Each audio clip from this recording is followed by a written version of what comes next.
할렐루야. 오늘도 예배의 자리를 지키시는 우리 모든 서산제일교회 성도 여러분 주님의 이름으로 축복하고 환영합니다. 우리 같이 인사 나누겠습니다. 기도와 예배가 답입니다. 사랑하고 축복합니다. 마이크 화우링이 조금 있네요. 제가요 얼마 전에 동영상을 하나 봤는데 어떤 동영상이냐 하면, 여러분 그 프로그램 아세요? 세상에 이런 일이? 아시죠? 다 한 번쯤은 보셨을 텐데, 그 세상에 이런 일이 프로그램을 우연치 않게 보게 되었는데, 거기에 누가 나왔냐 하면 어떤 칼 가는 할아버지 이야기가 나왔어요.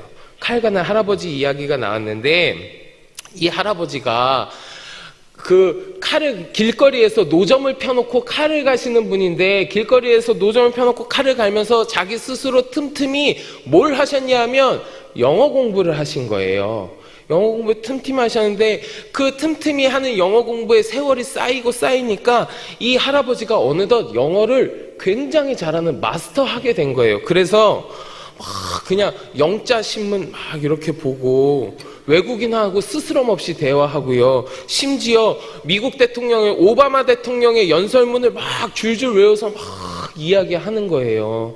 그렇게 영자 신문 보는 사람 제 주위에서 별로 못 봤거든요. 담임 목사님 보시는 거 봤고요. 그 다음에 교회에서 아직 한 분도 못 뵀는데, 이 할아버지가 그렇게 영어를 막 하니까 어떤 지나가던 아주머니가 그 할아버지의 모습을 보면서 딱 이렇게 얘기하는 거예요. 이 할아버지 굉장히 귀한 분이네. 내가 이 할아버지 오랫동안 봐왔는데 영어 이렇게 잘하시는 줄 몰랐네. 이렇게 얘기하는 거예요. 근데 제가 그 얘기를 딱 들으면서 마음속에 한 가지 질문이 떠올랐어요. 할아버지 직업은 칼 가시는 분이에요. 그러면 평생 동안 칼을 갈아왔던 이 할아버지가 제일 잘하는 일은 뭐겠어요? 칼 가는 일이에요. 칼 가는 일. 그런데 칼 가는 건 안 귀하고요, 영어 잘하는 건 귀한 거예요. 그 생각이 제 안에 딱 드는 거예요. 칼 갈 때는 하나도 안 귀한 분이었는데 영어 잘하니까 갑자기 귀한 분이네? 글쎄 이 할아버지가 영어를 아무리 잘한다고 하셔도 칼 가는 걸 훨씬 잘하실 텐데, 그 생각이 제 안에 딱 들더라고요. 사람들은요, 다른 누군가를 평가하거나 어떤 물건을 평가하거나 심지어 자기 자신을 평가할 때도요, 자신이 세워놓은 기준이라는 게 있어요. 기준. 그거에 의해서 무언가를 평가합니다. 이 아주머니는요, 평소에 이 칼 가는 할아버지의 겉모습을 바라보면서 자신의 기준에 못 미친다고 생각하셨을 거예요. 그러니까 할아버지한테 무언가를 기대하는 모습도 없었을 거라는 거예요. 그래서 이 할아버지한테 큰 관심이 없었던 거예요. 그런데 어느 날 자신의 생각과는 완전히 다르게 자신의 기준을 완전히 뛰어넘어버리는 그 영어하는 모습을 할아버지가 딱 보여주니까 할아버지에 대한 태도가 달라지는 거예요. 뭐라고 합니까? 아주 귀한 분이네. 이렇게 이야기하잖아요.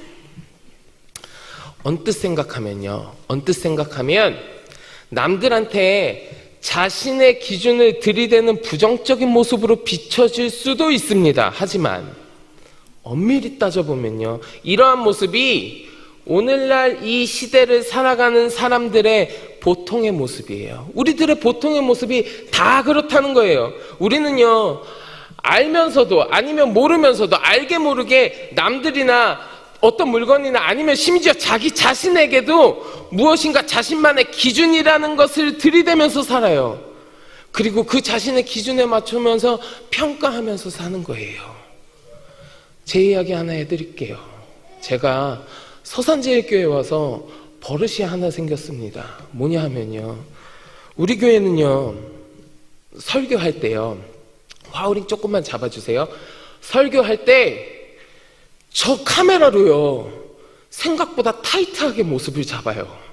그래서 조금 부담돼요. 저 화면을 보면 조금 부담되는데, 여기 서서 딱 저 화면 보면서 제가 무슨 생각하는지 아세요? 오늘은 조금 까맣게 나오는 것 같은데, 오늘은 조금 하얗게 나오는 것 같은데, 막 이런 생각해요. 그게 제 기준인 거예요. 오늘은 괜찮아, 하얗고. 오늘 제가 지금 조금 만족스러워요. 그래서 저한테 생긴 버릇이 뭔지 아세요? 설교하러 올라오기 전에 집에서 깨끗하게 목욕하고 오는 거예요. 목욕제기 하면서 오늘은 좀 하얗게 나와야 될 텐데 이러면서 와요. 물론 개인마다 다 차이는 있습니다. 다 차이는 있지만 누군가를 바라보면서 자신의 기준을 만족시키면요, 잘하고 귀한 사람이고, 그렇지 못하면 관심도 갖지 않는 그런 기준들을 다 갖고 살아요. 그런데 여러분, 이거는요 세상의 기준이에요. 비범한 무언가를 원하는 것, 이것이 세상에서 들이대는 기준이라는 거예요. 그래서 이런 이야기도 있죠. 1등만 기억하는 세상. 1등만 기억하는 세상. 1등이 아니면 관심 갖지도 않고요, 남들보다 뛰어나지 않으면 인정받지 못하는 풍토, 그런 것들이요 세상의 기준이라는 거예요. 그런데 우리가요, 이러한 세상의 기준을 우리의 신앙의 기준으로 삼고 똑같이 적용할 때가 많다라는 겁니다. 마치 우리 하나님께서 나에게 이런 기준을 똑같이 갖고 계신 것처럼 여기면서 내가 신앙생활을 할 때가 있다는 거예요. 그러면요, 우리의 신앙생활에 어떤 일이 벌어지느냐? 내가 마치 엄청난 믿음을 갖고 있는 사람처럼 보여지기 위해서 노력하기 시작합니다. 누구한테요? 세상한테요. 나의 믿음 생활에 세상의 기준을 갖다가 들이대니까 세상에 보여지기 위한 모습으로 내 신앙을 꾸미기 시작하는 거예요.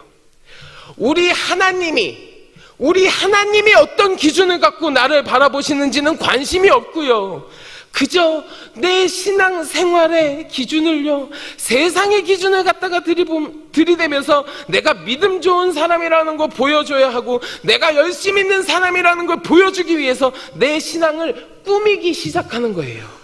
그러면서 내가 믿음 생활 잘하는 것처럼 착각하는 겁니다.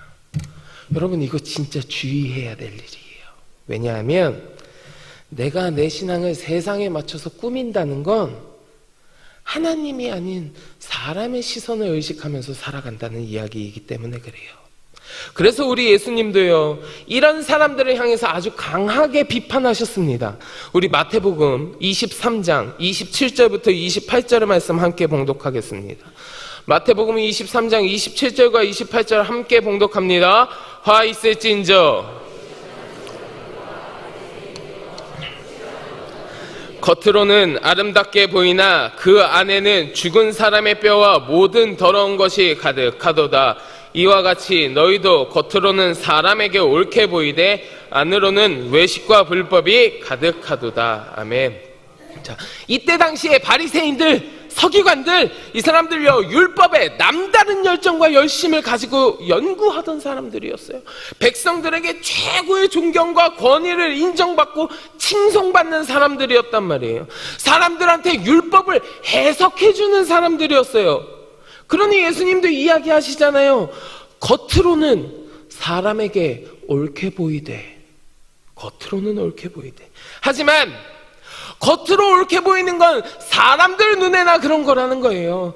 회칠한 무덤이 겉으로는 아름답게 보이나 그 안에는요, 죽은 사람의 뼈와 더러운 것들이 가득 차 있는 것처럼 그들이 마치 그렇게 보이도록 꾸미고 있으니까 세상의 기준으로 바라보았을 때나 옳게 보이는 거지, 사람의 눈으로 바라보았을 때나 옳게 보이는 거지, 우리 주님의 눈으로 바라보았을 때는 어떻다는 겁니까? 외식과 불법이 가득하다는 거예요. 만약에요, 우리를 바라보시는 하나님의 기준이요, 세상이 우리에게 들이대는 기준처럼 비범하거나 굉장히 뛰어난 무엇인가를 요구하신다면 우리는 아마 절대로 그 기준을 맞출 수 없을 겁니다. 왜냐하면요, 하나님의 위대하심과 크심은요, 감히 우리와는 비교할 수도 없기 때문에 그래요. 우리 고린도전서 1장 25절의 말씀 한번 같이 봉독해 보겠습니다. 1장 25절 같이 봉독합니다. 하나님의 어리석음이 사람보다 지혜롭고 하나님의 약하심이 사람보다 강하니라. 아멘.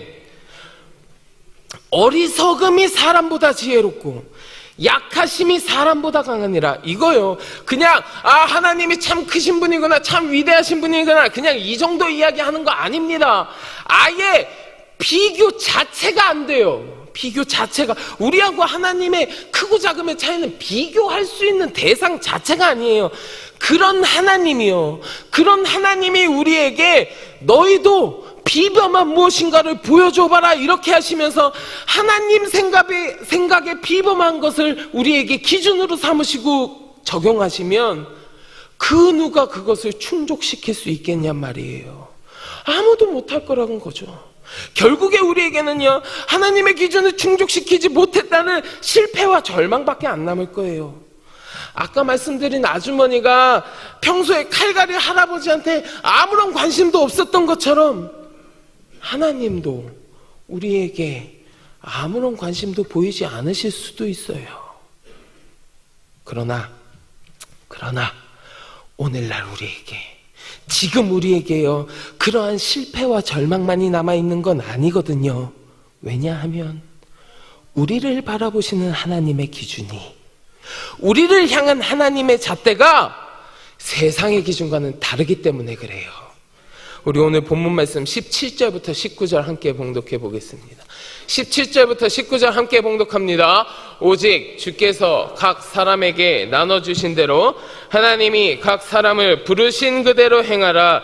내가 모든 교회에서 이와 같이 명하노라. 할례자로서 부르심을 받은 자가 있느냐? 무할례자가 되지 말며, 무할례자로 부르심을 받은 자가 있느냐? 할례를 받지 말라. 할례 받는 것도 아무것도 아니요 할례 받지 아니하는 것도 아무것도 아니로되 오직 하나님의 계명을 지킬 따름이니라. 아멘. 오늘 본문에서 사도 바울은 이야기합니다. 너희는 주님께서 각 사람에게 나눠주신 대로 하나님이 각 사람을 부르신 그대로 지내라. 할례자든 무할례자든 어떤 모습을 하고 있는가는 하나님께 크게 중요한 게 아니야. 할례 받았다고 해서 엄청나게 대단한 것도 아니고, 할례 받지 않았다고 해서 엄청나게 잘못된 것도 아니야. 그런 게 중요한 게 아니야. 그러니까 너희는 오직 부르신 그대로 하나님의 계명을 지키고 따라라. 바울의 이야기예요. 만일 우리를 향한 하나님의 기준이 세상에서 우리에게 적용하는 기준과 비슷하다면 사도 바울은요, 이렇게 이야기하지 않았을 거예요. 너의 모습이 지금 어떠니? 할례 받았니? 할례 안 받았니? 그러면 안 되니까 무할례자든 얼른 할례 받아라. 뭐 이렇게 이야기했을 거라고요. 그러나 그거 아니잖아요. 할례자든 무할례자든 관계없다. 지금 너의 모습을 거룩하게 보이려고 꾸미거나 하지 말고 하나님 부르신 그대로, 있는 그대로 오라는 거예요. 당시 고린도 교회에는요, 이방인인데 그리스도인들이 있었습니다.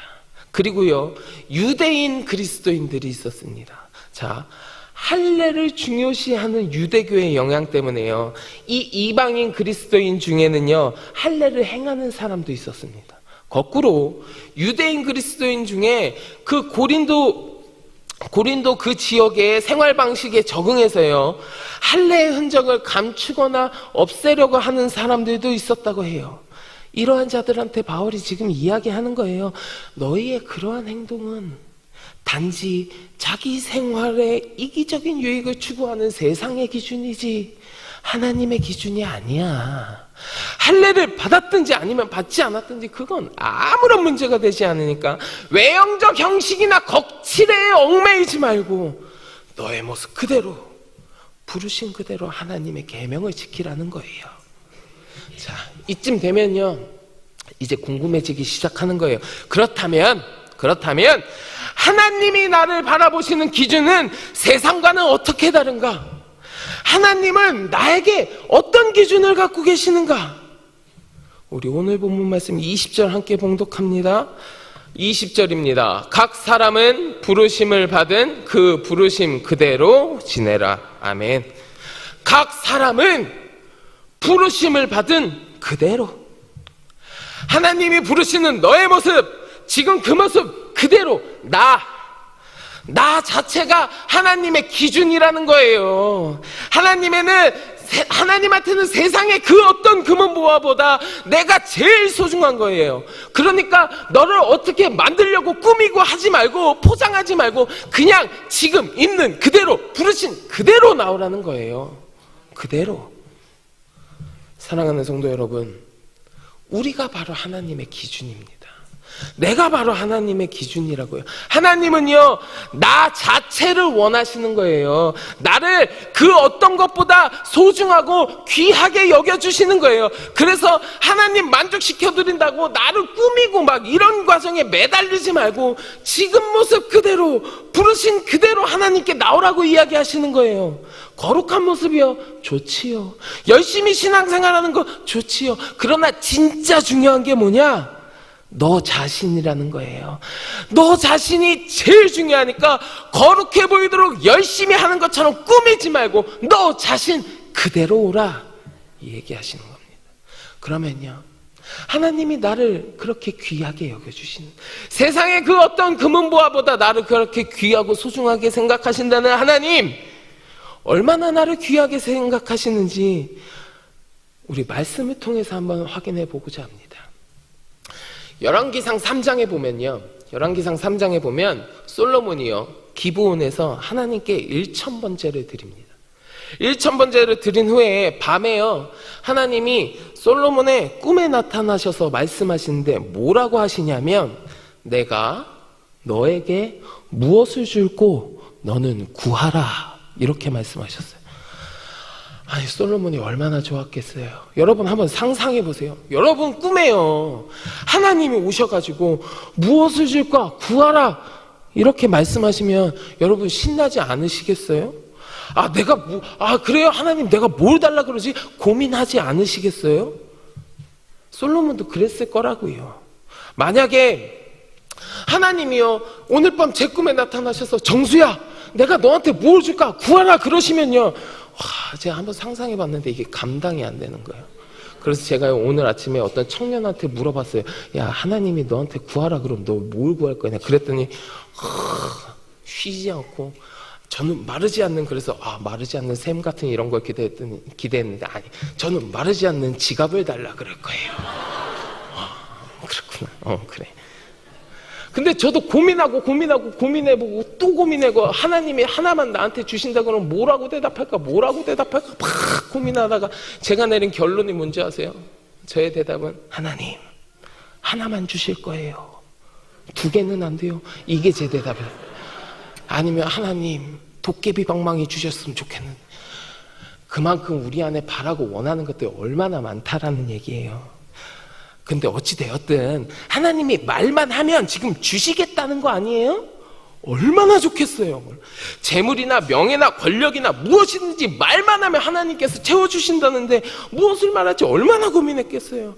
그리고 막 그 가운데서 솔로몬이 딱 대답하는 거예요. 뭐라고 이야기하냐면 열왕기상 3장 9절 말씀입니다. 우리 함께 봉독해 보겠습니다. 누가 주의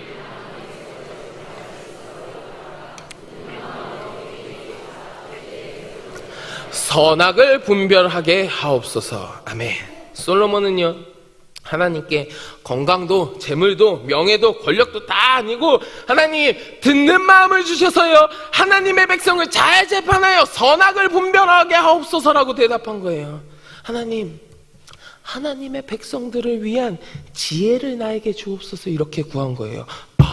얼마나 기가 막힌 대답이에요. 아니, 이 대답을 들으신 하나님 어떠셨겠어요? 얼마나 기쁘시겠어요? 당연히 기쁘셨겠죠. 여러분, 만약에 여러분의 자녀가요, 뭐 생일을 맞아서 여러분들이 자녀한테 아빠가 생일 선물 사줄게, 뭐 원하는 거 하나 얘기해봐 그랬는데, 우리 아들 우리 딸, 아버지 어머니 저는 괜찮습니다, 저를 세상에 태어나게 해주신 부모님 은혜만으로도 이미 충분합니다, 막 이러면서 자기가 미역국 끓여가지고 쫙 아침에 갖고 왔다 생각해보세요. 기특해요, 안 기특해요?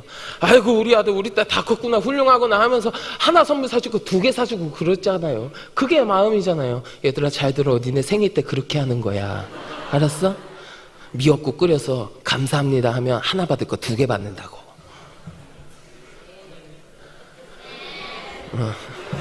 얘들 부모님 기억하세요. 생일날 미역국 끓여오나 안 끓여오나. 솔로몬의 대답을 들은 하나님의 마음도 그러시지 않았겠냐고요. 하나님의 백성을 잘 재판할 수 있도록 지혜를 주시옵소서. 얼마나 기쁘셨겠냐고요. 성경에서 뭐라고 이야기하냐면요, 솔로몬의 이 대답이요, 하나님 마음에 들었다고 얘기해요. 하나님 마음에 들었다. 하나님도 흡족하신 거예요. 그러고 나서 하나님께서 그 대답을 듣고 솔로몬에게 약속하십니다. 우리 열왕기상 3장 12절부터 13절 말씀 같이 봉독해 보겠습니다. 12절부터 13절입니다. 내가 내 말대로 하여 내게 지혜롭고 총명한 마음을 주노니 내 앞에도 너와 같은 자가 없었거니와 내 뒤에도 너와 같은 자가 일어남이 없으리라. 내가 또 내가 구하지 아니한 부귀와 영광도 내게 주노니 내 평생의 왕들 중에 너와 같은 자가 없을 것이라. 아멘. 내가 너한테 총명한 마음 줄 거야. 앞으로도 뒤로도 너처럼 지혜롭고 총명한 자가 없을 거야. 그리고 내가 부귀와 영광도 줄 거야. 그 어떤 왕도 너와 같은 자가 없을 거야. 솔로몬은요, 지금 하나님으로부터 그 누구와도 비교할 수 없는 지혜와 그와 더불어 부와 영광을 약속받은 거예요. 그러니까 우리가 솔로몬의 부와 영광이라고 이야기하면요, 그 누구와도 비교할 수 없는 지혜와 그 누구보다도 최고라는 뜻이에요. 그 누구도 따라올 수 없는 부와 영광을 지녔다는 거예요, 솔로몬이. 자, 그런데 이러한 솔로몬의 영광을요, 마태복음에서 우리 예수님께서 언급하시는데 뭐라고 하시냐? 우리 마태복음 6장 29절 말씀 봉독하겠습니다. 6장 29절입니다. 그러나 내가 너희에게 말하노니 솔로몬의 모든 영광으로도 입은 것이 이 꽃 하나만 갖지 못하였느니라. 아멘. 세상 그 누구와도, 세상 그 무엇과도 비교할 수 없이 커다란 이 솔로몬의 모든 영광도요, 들에 피어있는 꽃이 입은 하나님의 은혜보다 못하다는 거예요. 그리고 우리 그 다음 30절 말씀 같이 봉독하겠습니다. 같이 봉독합니다. 오늘 있다가 내일 아궁이에 던져지는 들풀도 하나님이 이렇게 입히시거늘 하물며 너희일까 보냐? 믿음이 작은 자들아. 아멘. 들풀도요, 길가에 피어있는 들풀 하나도 솔로몬의 모든 영광보다도 더 크게 하나님이 입히시는데 하물며 너희일까 보냐. 그러면 무슨 이야기입니까? 우리는요, 우리는 더 말할 것도 없다라는 거예요. 그 무엇을 가지고 오더라도 비교할 수 없는 큰 은혜로 이미 내가 너희와 함께하고 있어. 너희는 세상 그 어떤 부귀 영화도 비교할 수 없는 귀한 존재라는 걸 우리 예수님이 이야기해 주시는 거예요. 하나님께서요, 우리를 이렇게 여겨주신다는 거예요. 세상 그 무엇과도 비교할 수 없이 귀한 존재로, 세상 그 무엇과도 비교할 수 없는 하나님의 크신 은혜로 우리와 함께 하고 계시니, 나를 그렇게 여겨주시는 하나님이시니, 나를 바라보시는 하나님의 기준이 곧 그 자체일 수밖에 없는 거라고요. 그 어떤 다른 기준을 갖다 들이댈 수 없는 거예요. 나 자체가요, 하나님한테는 이미 제일 귀하니까요. 그래서 하나님의 기준이 곧 나라는 거예요. 그래서 우리 하나님이 나를 그렇게 존귀하게 여겨주셨는데, 그래서 하나님이 어떻게 하셨느냐? 오늘 본문 23절 말씀 함께 봉독해 보겠습니다. 오늘 본문 23절입니다. 너희는 값으로 사신 것이니 사람들의 종이 되지 말라. 아멘. 너희는 값으로 사신 것이니, 우리 주님께서 나를요, 값 주고 사셨다는 거예요. 왜요? 그 무엇보다 나를 귀히 여기시고 사랑하시기 때문에 그래요. 사람들의 종이 되지 말라. 세상의 종노릇하고 죄의 종노릇하던가 하지 말라. 네가 얼마나 귀하고 소중한 존재인데, 내가 세상 그 어떤 부귀 영화보다 귀히 여기고 그 무엇보다 사랑하는 네가 저 세상 가운데에서 사람들의 종이 되는 것을 내가 두고 볼 수가 없구나. 그래서 내가 너를 값주고 샀으니 너는 다시는 사람들의 종이 되지 말라. 이제는 사람들의 뜻대로, 저 세상의 뜻대로 살지 말고 내가 너를 샀으니까 내 뜻대로 살자꾸나. 이게 우리를 향하신 하나님의 마음이라는 거예요. 우리를 향하신 하나님의 사랑이라는 거예요. 하나님이요, 우리를 이렇게 사랑하시기에 우리가 저 세상 가운데에서 종노릇하지 않고 하나님의 뜻대로 살아갈 수 있도록 값주고 사셨다는 겁니다. 누구를요? 나를요. 우리 로마서 5장 8절 말씀 한번 같이 볼까요? 로마서 5장 8절 말씀 같이 봉독하겠습니다. 우리가 아직 죄인 되었을 때에 그리스도께서 우리를 위하여 죽으심으로 하나님께서 우리에 대한 자기의 사랑을 확증하셨느니라. 아멘. 사랑하는 성도 여러분, 우리 주님은요, 여러분을 사랑하십니다. 나를 그 무엇보다 귀하게 여기실 만큼 사랑하십니다. 심지어요, 독생자를 내어주실 만큼 여러분을 사랑하신다는 거예요. 우리는 감히 상상도 할 수 없는 엄청난 사랑이 우리를 향하신 하나님의 마음이라는 거예요. 우리는 이런 주님의 사랑을 늘 기억하고 주님께 붙들림 받으시는 여러분들이 되시기를 주님의 이름으로 간절히 축원합니다. 우리 오늘 본문 말씀 24절 함께 봉독해 볼까요? 24절 말씀 같이 봉독합니다. 형제들아, 너희는 각각 부르심을 받은 그대로 하나님과 함께 거하라. 아멘. 자, 하나님께서 나를 값주고 사셨다는데, 그렇다면 나는 이제 어떻게 해야 되는가? 하나님이 날 사셨다는데, 그러면 나는 이제 앞으로 어떻게 해야 하는가? 우리가 방금 봉독한 이 24절 말씀이 그것에 대한 해답이에요. 부르심을 받은 그대로 하나님과 함께 거하라. 우리는요, 하나님의 사랑을 얻기 위해서 막 고군분투할 필요가 없습니다. 하나님의 사랑은요, 우리의 노력으로 얻어내는 게 아니에요. 우리를 향하신 하나님의 선물이에요. 자식이요, 부모님의 사랑을 얻기 위해서 막 노력하고 착한 일을 하고 하면 이뻐 보이죠. 근데 그거 안 한다고 부모가 자식 사랑 안 해요? 똑같아요. 우리가 노력하고요, 하나님한테 충성하고요, 거룩하게 살고요, 그거 하나님 더 기뻐하시겠죠. 그러나 그것 때문에 내가 하나님의 사랑을 쟁취하는 건 아니라는 거예요. 내가 받는 하나님의 사랑은 나를 향하신 하나님의 선물이에요. 우리는 그 선물을요, 그냥 받아들이고 순종하면 되는 거예요. 꾸밀 필요도 없어. 세상의 기준을 들이대면서 뭔가 할 필요도 없어. 너는 그냥 너 자체로 무엇보다 소중한 나의 사랑이란다. 나에게는 네가 곧 기준이란다. 나는 너만 바라본단다. 내가 다른 걸 원하는 게 아니야. 널 원하는 거야. 너와 함께 하고 싶은 거야. 그러니까 내가 부른 그 모습 그대로 나와 함께 하자.